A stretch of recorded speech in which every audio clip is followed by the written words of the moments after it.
জন্মদিন শুভ শুভ শুভ দিন, শুভ শুভ শুভ দিন, শুভ শুভ শুভ দিন, শুভ শুভ শুভ দিন, জন্মদিন, জন্মদিন, শুভ শুভ শুভ দিন, শুভ শুভ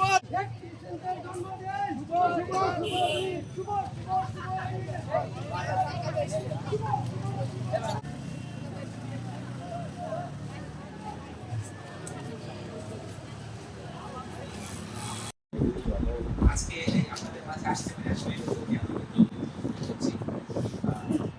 তোমার উদ্দেশ্য বাইরে করি যখনই ব্যক্তিগত সুখ সুবিধা ক্ষেত্রে কষ্টের মধ্যে সিটিজেনদের সদস্যদের যে কোনো দুর্যোগে বন্যা, ঘূর্ণিঝড়, জলোচ্ছ্বাস, বিভিন্ন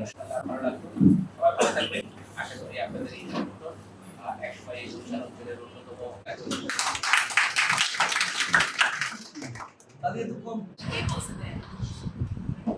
আচ্ছা, আমি একটু সাহিত্য এই যে এখানে যে আমরা শুধু দুর্যোগে সাহিত্য আসলে আমরা এই যে যে নির্বাচন সেই সময় কিন্তু সারা বাংলাদেশে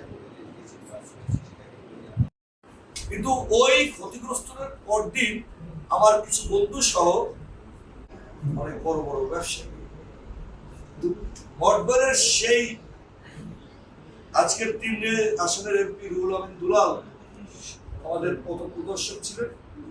আসলে রেড ক্রিসেন্ট কিন্তু হচ্ছে আপনারা যেটা জানেন যে সারা বিশ্বে আছে, ঠিক না? রেড ক্রস থেকেই তো রেড ক্রিসেন্ট।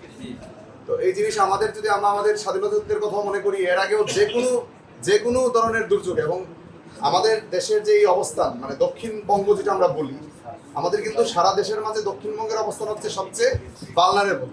প্রতিটা জায়গায় যুবলীগ ক্রিসেন্ট ওই সাদা জামা অথবা লাল জামা অথবা লালকে লাল ফ্ল্যাগ নিয়ে দাঁড়িয়েছে।